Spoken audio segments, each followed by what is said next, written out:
शाम के बज चुके हैं 7 और मैं हाजिर हूँ आपके सामने केमिस्ट्री का एक अद्भुत चैप्टर को लेकर के। और इस अद्भुत चैप्टर का नाम है एटॉमिक स्ट्रक्चर। केमिस्ट्री का ये चैप्टर जो है रीड माना जाता है केमिस्ट्री का। अगर ये आपको आ गया तो कम से कम 3-4 क्वेश्चन आप लोग एग्जाम में कर ही देंगे और इससे क्वेश्चन आता ही आता है। ठीक है, तो इस वीडियो में हम लोग एटॉमिक स्ट्रक्चर का थ्योरी देखने वाले हैं। लेकिन चैप्टर को शुरू करने से पहले आप सभी से आग्रह है कि अगर आप पॉलिटेक्निक का सीरियस विद्यार्थी हैं, अगर आप पॉलिटेक्निक निकालना चाहते हैं एक ही बार में, तो सबसे पहले तो है आप चैनल को सब्सक्राइब करें और डेली प्रतिदिन जो है 1 या 2 वीडियो आपको देखने को मिल रहा है, तो आप कोई भी सेशन जो होता है मिस ना करें। ठीक है, तो चलिए वीडियो को शुरू करते हैं।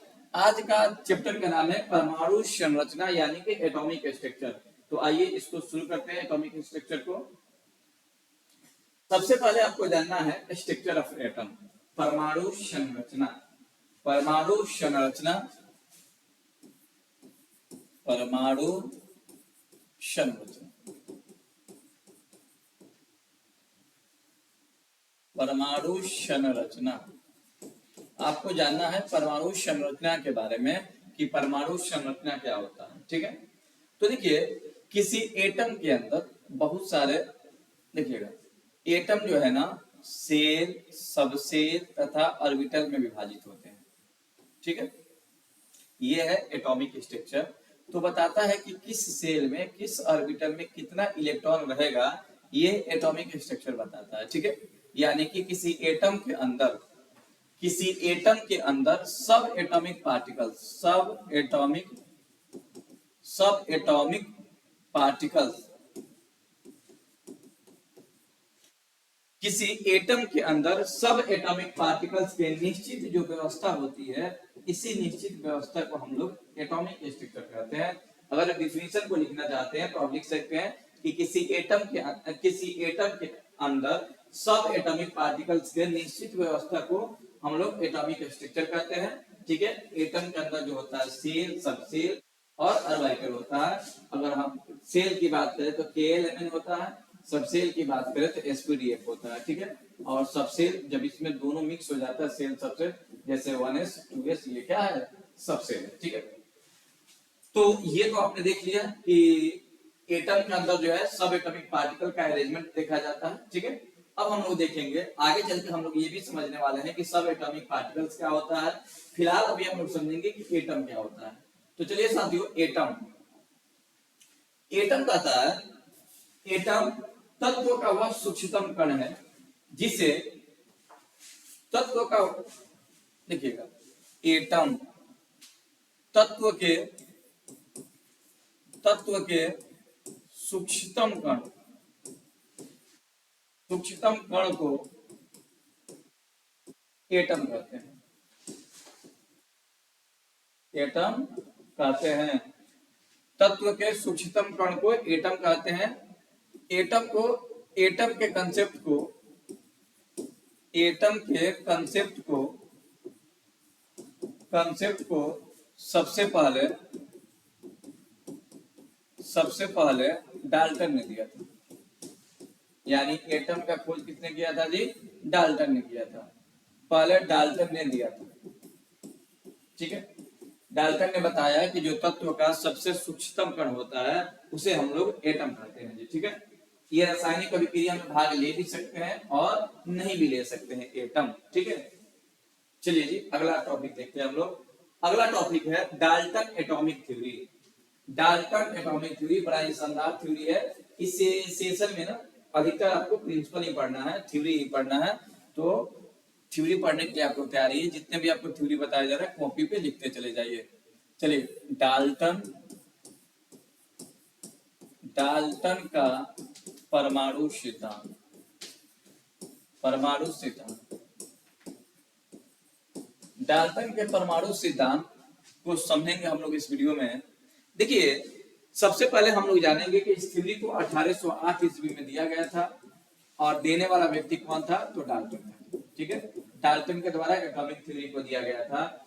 देखिए इस थ्योरी के कुछ महत्वपूर्ण बातें हैं। देखिए कुछ लिख देते हैं और कुछ बोल देंगे, आप लोग लिख लीजिएगा।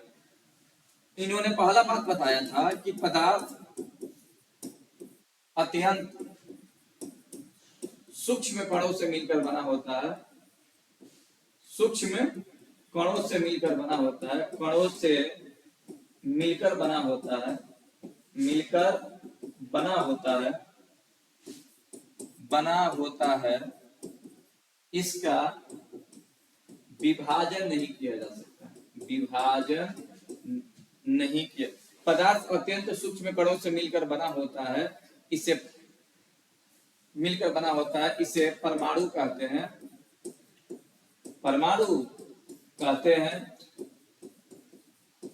तथा इसका विभाजन संभव नहीं है, इसका विभाजन संभव नहीं है। यानी कि डाल्टन ने पहला बात बताया था कि पदार्थ जो है अत्यंत सूक्ष्म कणों से मिलकर बने होते हैं, इसका विभाजन संभव नहीं होता है, यानी कि परमाणु जो है, यानी कि परमाणु जो है अविभाज्य होता है। ठीक है, दूसरा पॉइंट देखिएगा, पॉइंट नंबर 2 देखिएगा।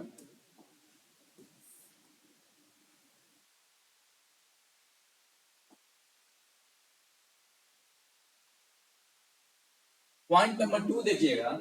पॉइंट नंबर 1 था कि परमाणु जो है अविभाज्य होते हैं, यानी परमाणु, परमाणु क्या होते हैं, अविभाज्य होते हैं, अविभाज्य होते हैं, यानी परमाणु को बांटा नहीं जा सकता, अविभाज्य होते हैं। पहला पॉइंट था इनका। दूसरा पॉइंट था कि समान तत्व के परमाणु, समान तत्व के परमाणु प्रत्येक दृष्टि से एक समान होते हैं, एक समान होते हैं। मतलब ये है कि अगर एक ही तत्व के परमाणु होगा तो उसका आकार भी सेम होगा, आकार भी सेम होगा।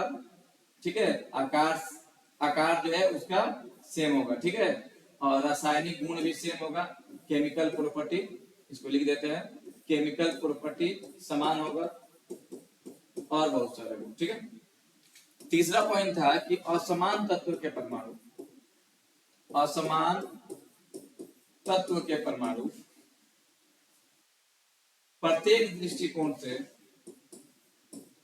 प्रत्येक दृष्टिकोण से भिन्न होते हैं, भिन्न होते हैं। जैसे अगर हम सोडियम ले लें, पोटेशियम ले लें, तो दोनों का आकार अलग अलग हो जाएगा, आकार अलग होगा, रूप अलग होगा, केमिकल प्रॉपर्टी असमान हो जाएगा, असमान हो जाएगा। ठीक है, इत्यादि। ठीक है, तो ये सारा बात बताया गया था। इसके अलावा एक और भी बात थी जी, इसके अलावा बताए गए थे कि दो या दो से अधिक, दो से अधिक, दो या दो से अधिक परमाणु, परमाणु आपस में संयोग करके अणु का निर्माण करते हैं, अणु का निर्माण करते हैं, निर्माण करते हैं। दो या दो से अधिक परमाणु आपस में संयोग करके अणु का निर्माण करते हैं। अगला पॉइंट था कि अणु या यौगिक में, अणु या यौगिक में, यौगिक में परमाणुओं का अनुपात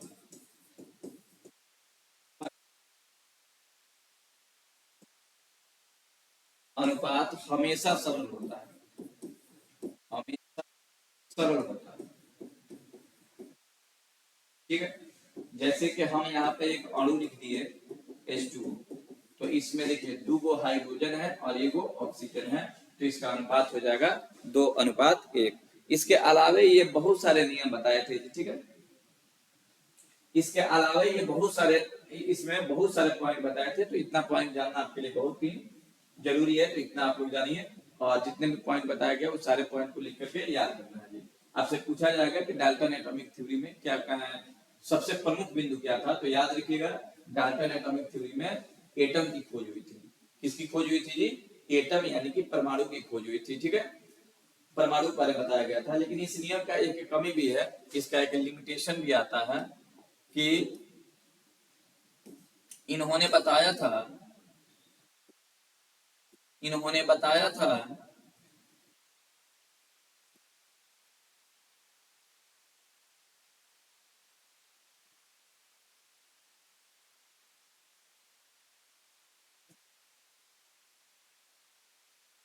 हाँ जी, डाल्टन एटॉमिक थ्योरी का एक लिमिटेशन था जो बेहद ही जरूरी है, क्योंकि ये कई बार आपसे पूछा जाता है। लिमिटेशन में क्या था, लिमिटेशन को हम लोग दोष कहा जाता है। लिखेंगे कि देखिए, डाल्टन साहब ने बताया था कि परमाणु अविभाज्य होता है। इनके अनुसार, इनके अनुसार अनुसार परमाणु परमाणु अविभाज्य अविभाज्य होते हैं, परंतु आधुनिक आधुनिक खोजों से यह सिद्ध हुआ कि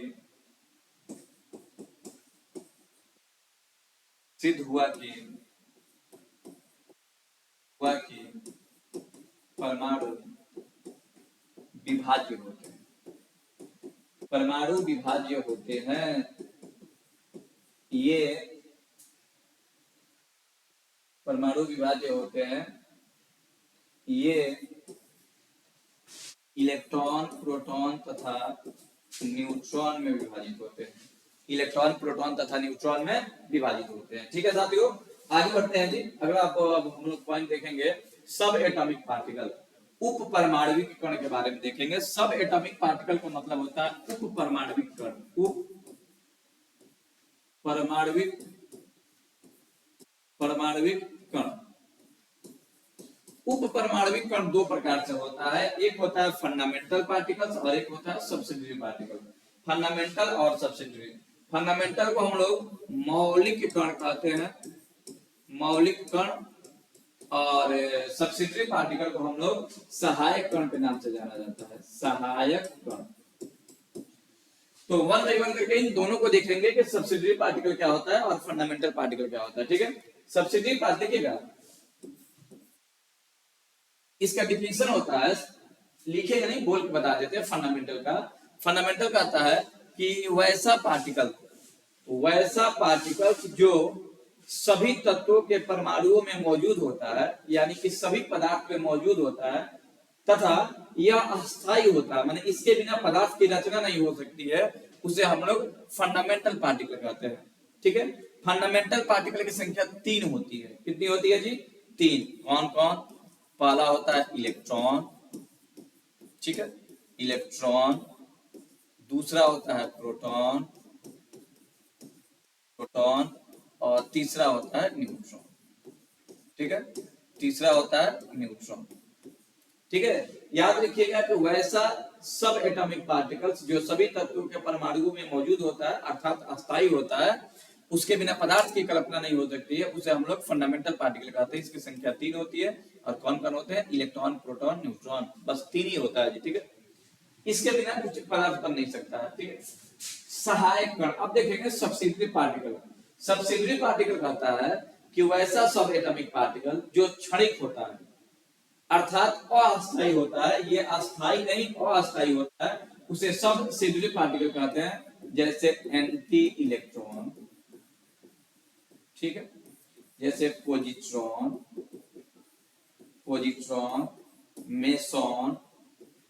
मेसॉन इत्यादि। ठीक है, ये है सहायक कण। याद रखिएगा, नोट यहाँ पे एक दो लिख देते हैं कि टोटल सब एटॉमिक पार्टिकल की संख्या 35 है। टोटल सब एटॉमिक पार्टिकल कितना है जी? 35 है। सबसे भारी कौन होता है उसमें? तो सबसे भारी होता है मेसॉन। इसको भी आप लोग याद रखिएगा। टोटल सब एटॉमिक पार्टिकल 35 और सबसे भारी मेसॉन। तो चलिए आगे बढ़ते हैं जी।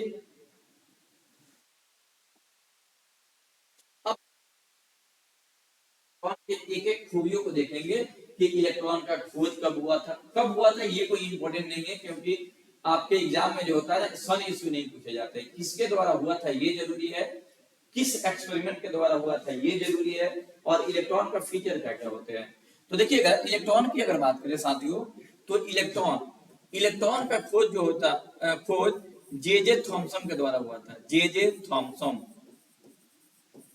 इलेक्ट्रॉन का खोज जे थॉमसन के द्वारा हुआ था। और किस एक्सपेरिमेंट के द्वारा हुआ था? तो कैथोड रे एक्सपेरिमेंट के द्वारा हुआ था। कैथोड रे एक्सपेरिमेंट, ठीक है, याद रखिएगा। इलेक्ट्रॉन का खोज जे थॉमसन ने किया था। किस प्रयोग द्वारा हुआ था? कैथोड रे एक्सपेरिमेंट के द्वारा हुआ था। और इसका नामकरण किसने किया था? तो जे स्टोनी। जे स्टोनी जो है इसका इसका नामकरण किया था, ठीक है। अब इलेक्ट्रॉन के बारे में इसका फीचर देखिएगा। जो जो इंपॉर्टेंट है उसी बात को लिखवाया जाएगा, नहीं तो ऐसे जानने के लिए तो हजारों बातें जो आपको जानना चाहिए, ठीक है।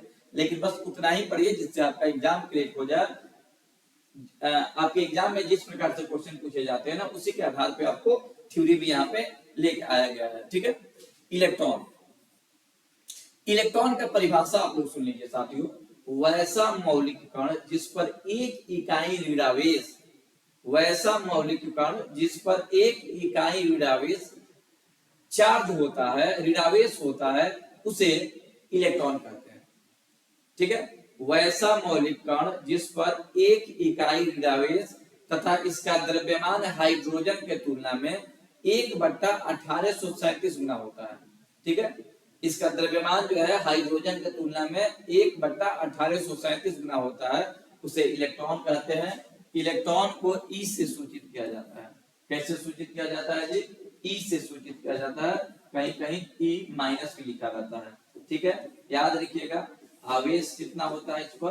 तो आवेश होता है -1 इकाई, ठीक है, -1 इकाई होता है। और द्रव्यमान कितना होता है?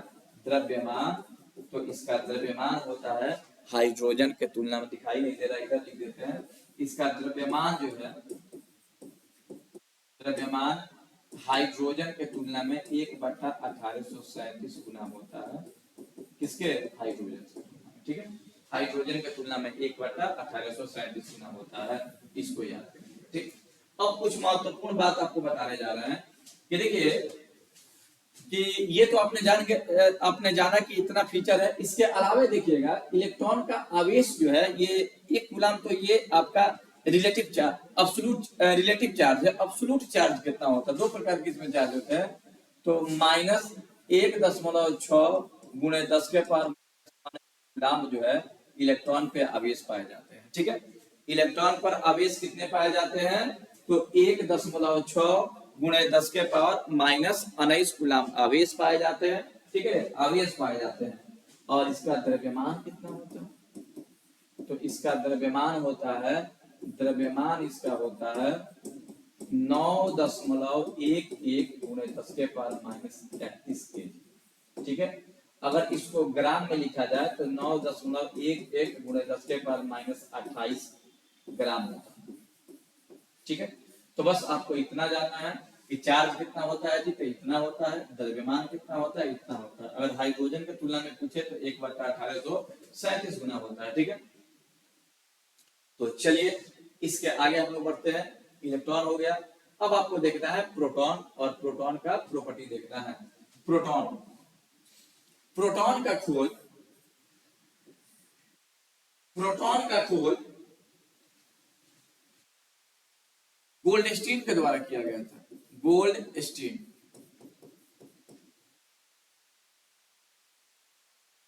गोल्डस्टीन, प्रोटॉन का खोज गोल्डस्टीन के द्वारा किया गया था। लेकिन इसका जो नामकरण है ना, रदरफोर्ड ने किया था। रदरफोर्ड ने किया था, ठीक है।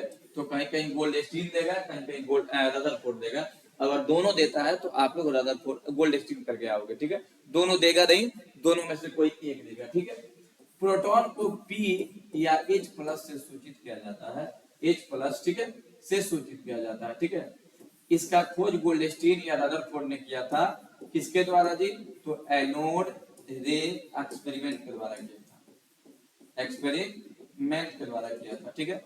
इस पर +1 यूनिट पॉजिटिव चार्ज होता है और इसका द्रव्यमान हाइड्रोजन के बराबर होता है। हाइड्रोजन के बराबर। प्रोटॉन का द्रव्यमान जो है हाइड्रोजन के बराबर होता है। ठीक है साथियों, प्रोटॉन का द्रव्यमान हाइड्रोजन के बराबर होता है। तो चलिए अब इसका और फीचर जान लेते हैं। आपने ये तो जान लिया कि इसका खोज गोल्डस्टीन या रदरफोर्ड द्वारा हुआ था और इसे P या H+ से सूचित किया जाता है। इसका खोज एनोड एक्सपेरिमेंट के द्वारा हुआ था। इस पर 1 यूनिट इकाई चार्ज होता है और इसका द्रव्यमान हाइड्रोजन के बराबर होता है। तो साथियों अब सबसे पहले इसका परिभाषा होगा कि वैसा मौलिक कण, ठीक है, जिस पर एक इकाई धनावेश तथा इसका द्रव्यमान हाइड्रोजन के द्रव्यमान के बराबर होता है, इसका द्रव्यमान हाइड्रोजन के द्रव्यमान के बराबर होता है, उसे प्रोटॉन कहते हैं। प्रोटॉन को P या H+ से सूचित किया जाता है साथियों। अब यहाँ पे कुछ बात जानेंगे जी। अगर इस पे आवेश पूछे कि आवेश कितना होता है, तो आवेश में जो इलेक्ट्रॉन पर होता है उतना ही प्रोटॉन पर होता है, एब्सोल्यूट चार्ज, लेकिन प्लस में होता है 1.6 × 10⁻⁻19 कूलम। ठीक है, और इसका द्रव्यमान की बात करें तो द्रव्यमान हाइड्रोजन के बराबर होता है, अर्थात 1.67 × 10⁻⁻27 kg। अगर ग्राम में लिखेंगे तो 1.67 × 10⁻24 ग्राम हो जाएगा। ठीक है, तो बस आपको इतना सा बात जानना है कि प्रोटॉन पे चार्ज कितना होता है, द्रव्यमान कितना होता है, प्रोटॉन का खोज किसने किया था। ठीक है, इस बात को जानना है। चलिए जी आगे देखते हैं जी। न्यूट्रॉन, सबसे पहले जानेंगे न्यूट्रॉन जो है ये क्या है। न्यूट्रॉन एक फंडामेंटल पार्टिकल है। इसका खोज जो है जेम्स चैडविक द्वारा हुआ था। जेम्स चैडविक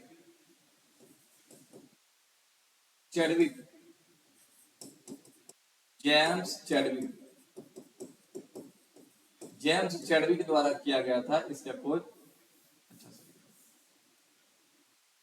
देखिए न्यूट्रॉन का खोज 1932 में हुआ था और ये खोजने वाला व्यक्ति था जेम्स चैडविक। ठीक है, इसका खोज जो है बेरिलियम धातु पर अल्फा कणों का आघात कराकर किया गया था। ठीक है, कैसे किया गया था देख लीजिए। बेरिलियम धातु था, अल्फा कण हीलियम के बराबर होता है, यानी इस पे 2 परमाणु,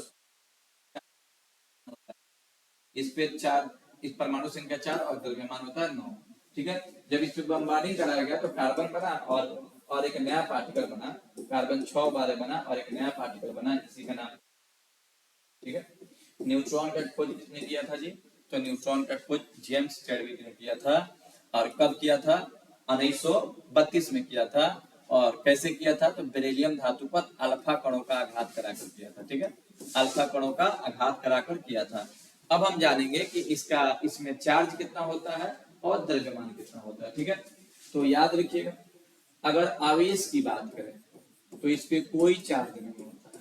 न्यूट्रॉन में शून्य आवेश होता है, कोई चार्ज नहीं होता है। लेकिन अगर द्रव्यमान की बात करें तो हाइड्रोजन के बराबर होता है, हाइड्रोजन के लगभग बराबर होता है, लगभग बराबर, यानी कि उससे थोड़ा सा अधिक होता है। ठीक है, बराबर होता है। कितना होता है जी, तो द्रव्यमान होता है 1.67 × 10⁻⁻27 kg होता है जी। ठीक है, याद रखिएगा। तो साथियों ये रहा फंडामेंटल पार्टिकल इलेक्ट्रॉन, प्रोटॉन और न्यूट्रॉन के बारे में आपने जाना कि इसका खोज किसने किया था और कैसे हुआ था जी। ठीक है, एक और बात जानिएगा, आपसे पूछता है कि देखिए बहुत, अभी तो आपको याद हो गया, लेकिन एग्जाम में जब जाइएगा, आप एग्जाम जब दीजिएगा ना, तो बड़ा कंफ्यूजन हो जाता है कि इलेक्ट्रॉन का खोज किसने किया, प्रोटॉन का खोज किसने किया, न्यूट्रॉन का खोज किसने किया। तो उसके लिए एक आपको ट्रिक बताएंगे, उसी ट्रिक के सहायता से आपको इलेक्ट्रॉन प्रोटॉन का याद रखना है। और वो ट्रिक होता है ईंटा पर नाचे। साथियों एक अद्भुत ट्रिक है जी, ईंटा पे नाचे। ई का मतलब होता है इलेक्ट्रॉन, खोज कौन किया था, टॉमसन या थॉमसन, दोनों एक ही बात है। ठीक है, वो माने होता है प्रोटॉन, खोज किसने किया था, रदरफोर्ड। ठीक है, इसको याद रखिएगा। नाम माने न्यूट्रॉन, एन न्यूट्रॉन, और खोज किसने किया था, चैडविक। तो आप याद रखिएगा इलेक्ट्रॉन, प्रोटॉन तथा न्यूट्रॉन के खोजकर्ता को याद करने का तरीका ईंटा पे नाचे। बड़ा ही शानदार तरीका है जी, बड़ा ही शानदार ट्रिक है, तो इसको आप लोग याद रखिएगा, ईंटा पे नाचे। ठीक है, आगे बढ़ते हैं।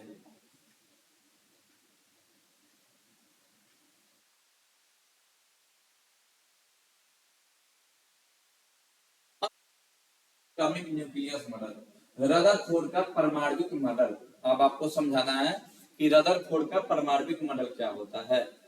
तो आइए समझते हैं हम लोग। यहाँ पे पहले हिंदी लिख देते हैं। रदरफोर्ड रदरफोर्ड का परमाणविक परमाणविक मॉडल। रदरफोर्ड का परमाणविक मॉडल आपको समझना है क्या होता है, इसको देखिएगा। देखिएगा, यह प्रयोग जो है ना 1911 ईस्वी में किया गया था रदरफोर्ड के द्वारा, और उनके शिष्यों के द्वारा ये प्रयोग किया गया था। इस प्रयोग में एक सोना का एक पत्थर लिया गया था और इसको इसे गोल कर दिया गया था। ठीक है, और बीच में इसके धनावेशित भाग थे। ठीक है बच्चों, ध्यान रखिएगा। हुआ क्या था कि ये है गोल्ड फ्यूल है। ठीक है, गोल्ड फ्यूल यानी कि सोने का पत्थर। सोने का पत्थर, पत्थर का मतलब होता है कि पतला सा पन्नी है सोने का। ठीक है, धातु का सोना क्या है जी, आप जानते हैं कि सोना ही क्यों लिया गया था, क्योंकि सोना सबसे आघातवर्धक होता है। तो सोना का एक फ्यूल लिया गया था, मैंने पत्थर लिया गया था, और उस पे अल्फा कणों का आघात करा गया था। अल्फा कण बोले तो हीलियम पार्टिकल। अल्फा का मतलब होता है कि दो धनावेश होगा और दो धनावेशों का द्रव्यमान होगा क्या, चार। जब इसे अल्फा कणों से बम्बार्डिंग कराया गया तो देखा गया कि बहुत ऐसा पार्टिकल है जो सीधे निकल जाता है। बहुत ऐसा पार्टिकल है जो सीधे निकल जाता है जी। ठीक है, बहुत ऐसा पार्टिकल है जो सीधे निकल जाता है, सीधे आता है निकल जाता है। इसको थोड़ा सा और मिटा दे इधर से, आता है और निकल जाता है। ठीक है, लेकिन कुछ ऐसा पार्टिकल है जो आया और जैसे ही यहां से टकराया, टकरा करके अपना रास्ता बदल लिया। ठीक है, कुछ और आया, टकरा करके अपना रास्ता बदल लिया।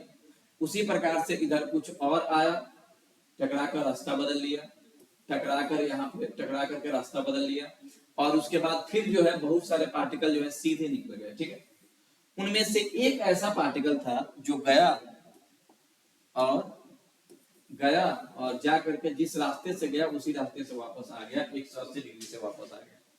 तो देखिए, इस प्रयोग में तीन बातें हुई।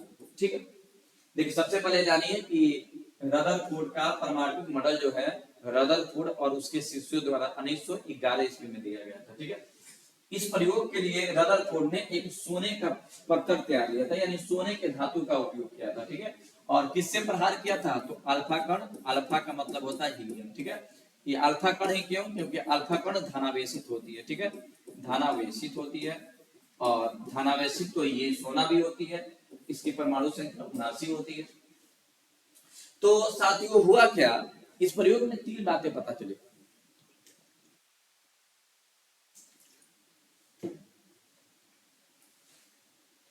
इस प्रयोग में तीन बातें पता चली। पहला बात ये कि परमाणु का अधिकांश भाग जो है खाली होता है।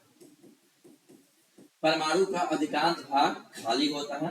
पहला इस प्रयोग में मालूम चला ये सबसे पहले कि परमाणु का अधिकांश भाग खाली होता है, यानी परमाणु जो है खोखला होता है। ठीक है, दूसरा बात पता चला कि देखिए, जब अल्फा किरणें जा रही थी, तो कुछ ऐसी अल्फा किरणें थी जो टकरा करके विचलित हो गई, अपने रास्ता भटक गई। ठीक है ना, विचलित हो गई। तो देखिए, विचलित तभी होगी क्योंकि ये किरणें प्लस से धनावेशित है, अंदर भी धनावेश होगा, तब ये विचलित होगी। तो पता चला कि इसके अंदर जो है छोटा सा धनावेशित भाग है, धनावेशित भाग। मालूम चला कि परमाणु के अंदर जो है उसके बीच में एक धनावेशित भाग है। और तीसरा बात ये मालूम चला कि धनावेशित, तीसरा बात ये मालूम चला कि एक किरण ऐसी थी लगभग 2000 में से एक, जो सीधी गई और उसी दिशा में वापस आ गई, यानी 180 डिग्री पर वापस आ गई। इससे साबित हुआ कि परमाणु के बीच में जो है धनावेशित भाग, बीच में, और इस धनावेशित भाग का नाम पड़ा नाभिक। ठीक है, तो तीन बातें जो है इस प्रयोग से मालूम चला कि परमाणु का अधिकांश भाग खाली होता है, परमाणु में एक धनावेशित भाग होता है, और ये धनावेशित भाग क्या कहलाता है जी? नाभिक कहलाता है, न्यूक्लियस कहलाता है। यानी इसको क्या कहा गया? न्यूक्लियस कहा गया, नाभिक कहा गया। ठीक है, आपसे पूछा जाएगा कि नाभिक का खोज किसने किया था? तो नाभिक का खोज किया था रदरफोर्ड ने। कौन से प्रयोग में किया था? तो रदरफोर्ड एटॉमिक न्यूक्लियस मॉडल में जब अपना ये प्रयोग कर रहे थे तो उस समय उनको पता चला कि परमाणु के अंदर में जो है एक धनावेशित भाग छुपा हुआ है, और ये धनावेशित भाग क्या कहलाया आगे चल के? नाभिक कहलाया। तो नाभिक का खोजकर्ता कौन है? तो नाभिक यानी न्यूक्लियस, न्यूक्लियस के खोजकर्ता है कौन? तो डाल्टन, सॉरी डाल्टन नहीं, रदरफोर्ड साहब। ठीक है, तो चलिए आगे बढ़ते हैं जी, इस थ्योरी को और आगे बढ़ाते हैं। अब है इसका लिमिटेशन, चलिए इसको हटाइए। अगला थ्योरी देखना है, Niels Bohr atomic model. Niels Bohr का परमाणु मॉडल, ये बड़ा इंपॉर्टेंट है जी। ठीक है, नील्स बोर का परमाणु मॉडल, परमाणु मॉडल, या इसी को कहते हैं बोर का परमाणु मॉडल। क्या कहते हैं जी? बोर का परमाणु मॉडल, परमाणु मॉडल। तो अब हम लोग देखेंगे साथियों कि बोर का परमाणु मॉडल क्या होता है, इसको समझेंगे। बड़ा ही इंपॉर्टेंट है, क्योंकि ये इससे क्वेश्चन आपके एग्जाम में पूछे जाते हैं। यहाँ तक कि आप जब पॉलिटेक्निक का सेमेस्टर का एग्जाम दीजिएगा ना, वहां पर भी बोर के परमाणु मॉडल से क्वेश्चन पूछे जाते हैं जी। ठीक है, तो चलिए बोर का परमाणु मॉडल हम लोग देखेंगे। बोर का परमाणु मॉडल,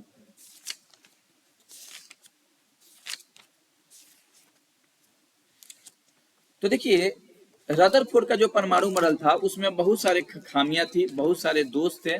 उसी दोषों को इसमें दूर किया गया था जी। ठीक है, 1913 ईस्वी में दिया गया था, 1913 ईस्वी में। और इसमें रदरफोर्ड के परमाणु मॉडल के दोषों को, रदरफोर्ड के एटॉमिक मॉडल के दोषों को दूर किया गया था, दोषों को दूर किया गया था। ठीक है, दूर किया गया था।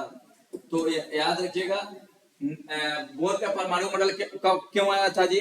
तो रदरफोर्ड के जो परमाणु मॉडल थे उनके दोष थे, उसको दूर करने के लिए आया था जी। ठीक है, बहुत सारी उसमें खामियां थी। उन्होंने बताया था कि इलेक्ट्रॉन जो है नाभिक के चारों ओर चक्कर लगाता है, और एक समय ऐसा, जबकि ऐसा होता नहीं है। इसी को दूर करने के लिए किसका थ्योरी आया था? Bore atomic theory. ठीक है, तो चलिए अब देखते हैं वन बाई वन करके इस थ्योरी को। इस थ्योरी का पहला पॉइंट है कि इलेक्ट्रॉन नाभिक के चारों ओर, पहला थ्योरी है जी, इलेक्ट्रॉन नाभिक के चारों ओर, नाभिक के चारों ओर, चारों ओर एक बंद वृत्ताकार भाग में, वृत्ताकार, बंद वृत्ताकार पथ पर, भाग नहीं पथ, पथ पर चक्कर लगाता है, चक्कर लगाता है, इसे ऑर्बिट कहते हैं। ऑर्बिटल नहीं जी, ऑर्बिट कहते हैं इसे। के एल एम डॉट या 1 2 3 4 5 डॉट से सूचित किया जाता है, सूचित किया जाता है, किया जाता है। तो बोर का पहला पॉइंट था, इस मॉडल का पहला पॉइंट था कि इलेक्ट्रॉन नाभिक के चारों ओर बंद वृत्ताकार पथ में चक्कर लगाता है।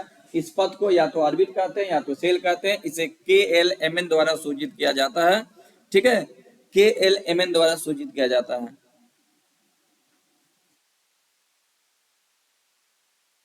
दूसरा पॉइंट लीजिएगा कि नाभिक के चारों ओर, नाभिक के चारों ओर, चारों ओर चक्कर लगाने के दौरान, चक्कर लगाने के दौरान ऊर्जा का, ऊर्जा का न तो उत्सर्जन होता है, सर्जन होता है, और न ही अवशोषण होता है, यानी कि ऊर्जा का क्षय नहीं होता है, ना उत्सर्जन होता है, ना ही अवशोषण होता है। तो ये बात आपको जानना है कि जब इलेक्ट्रॉन नाभिक, देखिए ये रहा आपका नाभिक, ठीक है, और ये रहा इसका सेल, ठीक है। तो इलेक्ट्रॉन जब चक्कर लगाता है ना, तो ना ही ऊष्मा का उत्सर्जन होता है और ना ही ऊष्मा का माने यानी ना ही ऊर्जा देना पड़ता है और ना ही ऊर्जा लेना पड़ता है जी, ठीक है, अपने आप ये चक्कर लगाता है। अगला पॉइंट है, प्रत्येक ऑर्बिट में अधिकतम इलेक्ट्रॉनों की संख्या, इलेक्ट्रॉनों की संख्या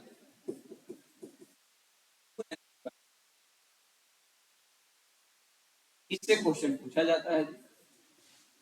यानी इन्होंने बताया था कि प्रत्येक ऑर्बिट में इलेक्ट्रॉन होते हैं उनकी संख्या जो है 2n² होती है, n को हम लोग ऑर्बिट कहते हैं। तो आइए इस पे दो क्वेश्चन देखते हैं। तो देखिएगा, इन्होंने बताया था कि ऑर्बिट में अधिकतम इलेक्ट्रॉनों की संख्या 2n² होती है। अगर आपसे पूछे जाएगा कि k में कितना इलेक्ट्रॉन होगा, तो k को हम लोग k में n को 1 कहते हैं, यानी k में n का वैल्यू कितना होता है, 1 होता है। तो यहाँ पे मैक्सिमम इलेक्ट्रॉन की अगर बात करें, मैक्सिमम इलेक्ट्रॉन, तो मैक्सिमम इलेक्ट्रॉन कितना होगा साथियों, तो मैक्सिमम इलेक्ट्रॉन होगा 2 गुणे 1 का स्क्वायर, यानी कि 2 गुणे 1 यानी कि 2। k सेल में कितना इलेक्ट्रॉन होगा, 2। l में अगर बात करें तो l का वैल्यू 2 होता है। तो यहाँ पे मैक्सिमम इलेक्ट्रॉन पूछा जाए तो 2n² यानी 2 गुणे 2 का स्क्वायर, तो 2 गुणे 4 यानी कि 8 होगा, ठीक है। उसी प्रकार से आपसे अगर n में पूछा जाए तो n का मान होगा 3, मैक्सिमम इलेक्ट्रॉन पूछा जाए तो 2n² होगा, यानी 2 गुणे 3 का स्क्वायर, यानी 2 3 का स्क्वायर 9, यानी 9 दूना 18। इसी प्रकार से आपको याद रखना है जी। चौथा, अगर n पूछा जाए तो n का मान जो होता है 4 होगा। अगर n सेल में आपसे पूछा जाए, देखिए ऑर्बिट या सेल दोनों एक ही चीज है, ठीक है। तो अगर पूछा जाए कि n सेल में कितना होगा, तो मैक्सिमम इलेक्ट्रॉन कितना होगा, तो इसका भी फॉर्मूला होगा 2n² यानी 2 गुणे 4 का स्क्वायर, 2 गुणे 16, 16 गुना 32, ठीक है। यानी कि k में कितना होगा 2, l में कितना होगा 8, n में कितना होगा 18 और n में कितना होगा 32। तो ये आपको याद रखना है। तो 2, ठीक है, पहला में 2, दूसरा में 8, तीसरा में फलाना, ये आपको टोटल याद करके रखना है जी, ठीक है।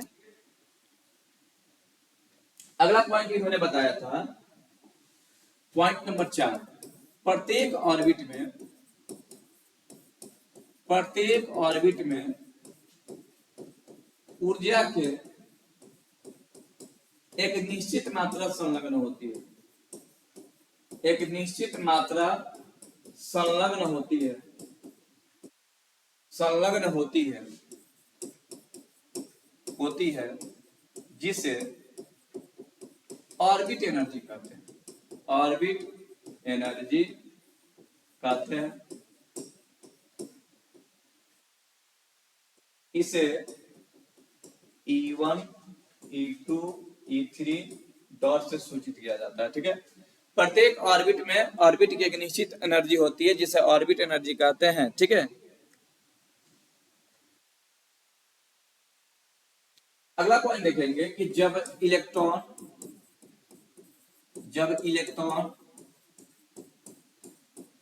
उच्च ऊर्जा स्तर से निम्न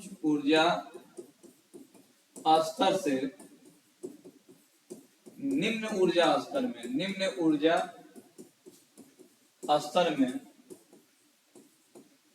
में प्रवेश करता है तो ऊर्जा का उत्सर्जन होता है, ऊर्जा का उत्सर्जन होता है। अच्छा पॉइंट है ये, उत्सर्जन होता है, पॉइंट वैसे सब अच्छा है, उत्सर्जन होता है। तथा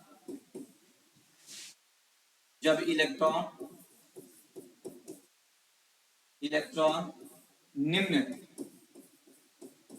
निम्न ऊर्जा स्तर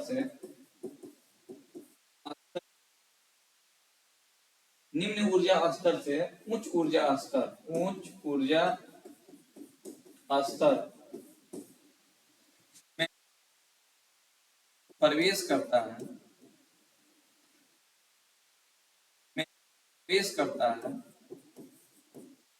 प्रवेश करता है तो ऊर्जा का अवशोषण होता है, ऊर्जा का अवशोषण अवशोषण होता है।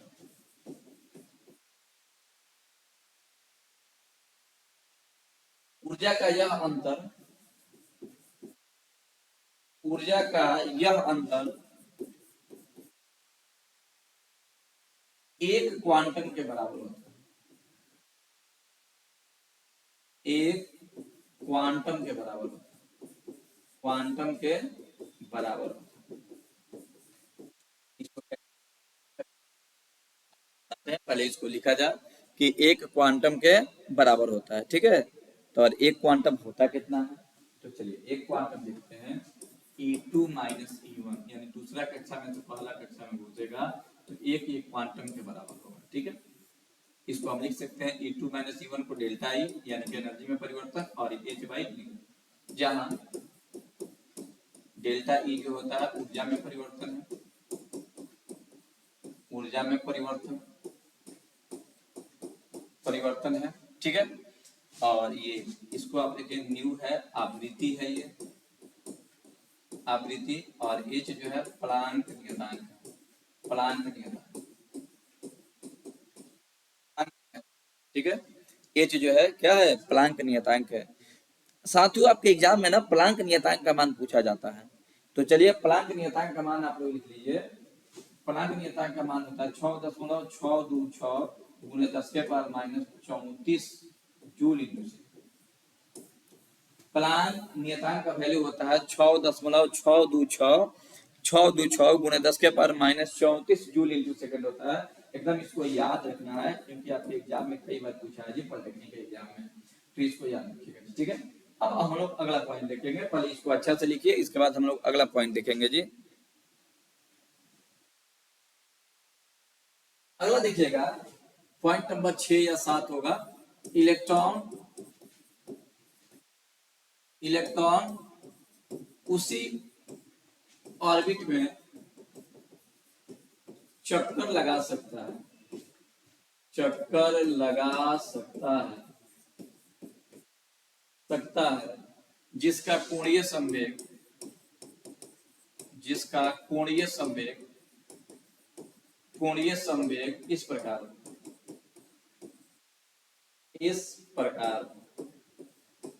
साथियों इलेक्ट्रॉन केवल उसी ऑर्बिट में चक्कर लगाता है, उसी ऑर्बिट में चक्कर लगाता है जिसका कोणीय संवेग इस प्रकार से होता है, यानी कि होता है mvr बराबर nh बाई 2 पाई,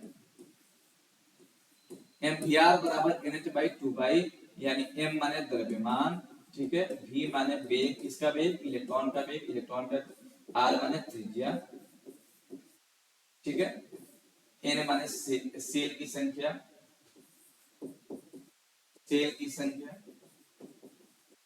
H माने प्लांक नियतांक, प्लांक नियतांक, और 2 पाई जो है एक क्या नियत संख्या,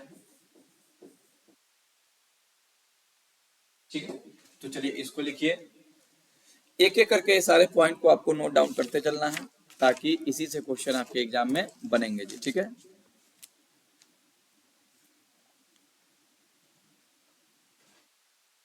चलिए अगला देखेंगे, अगला पॉइंट देखेंगे और ये अंतिम पॉइंट है, पॉइंट नंबर 7, इलेक्ट्रॉन और नाभिक के बीच, इलेक्ट्रॉन इलेक्ट्रॉन और नाभिक के बीच,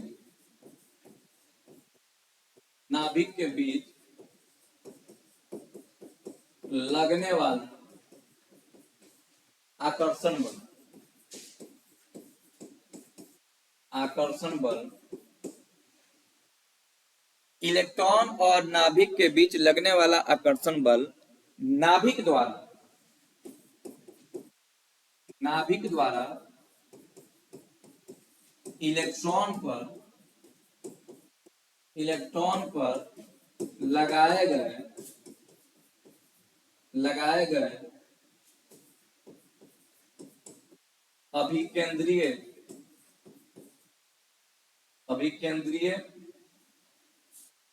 केंद्रीय बल के बराबर होता है,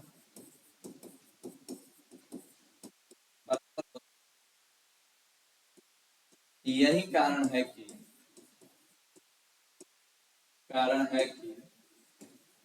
इलेक्ट्रॉन नाभिक के चारों ओर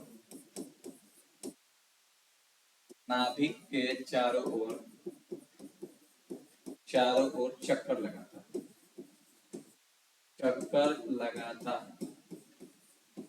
ठीक है, चक्कर लगाता है। ठीक है, तो ये होता कितना है जी? तो आकर्षण बल जो होता है अभिकेंद्रीय बल के बराबर होता है।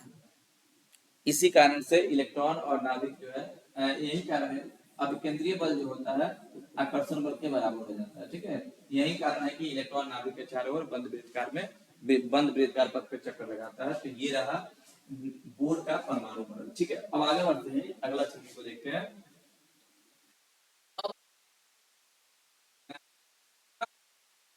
आपको जानना है ये कि rule use to fill electron in orbit, यानी ऑर्बिट में भरने के लिए नियम देखते हैं। तो देखिए ऑर्बिट में ऑर्बिट नहीं है जी, ऑर्बिटल है, ऑर्बिटल इसको करते हैं। ऑर्बिटल में इलेक्ट्रॉन कैसे भरा जाता है? तो ऑर्बिटल में इलेक्ट्रॉन भरने के 3 नियम है। पहला होता है पाउली एक्सक्लूसिव प्रिंसिपल, दूसरा है हुम्स रूल और तीसरा है अफबाउ प्रिंसिपल। ये 3 नियम की सहायता से आप इलेक्ट्रॉन को ऑर्बिटल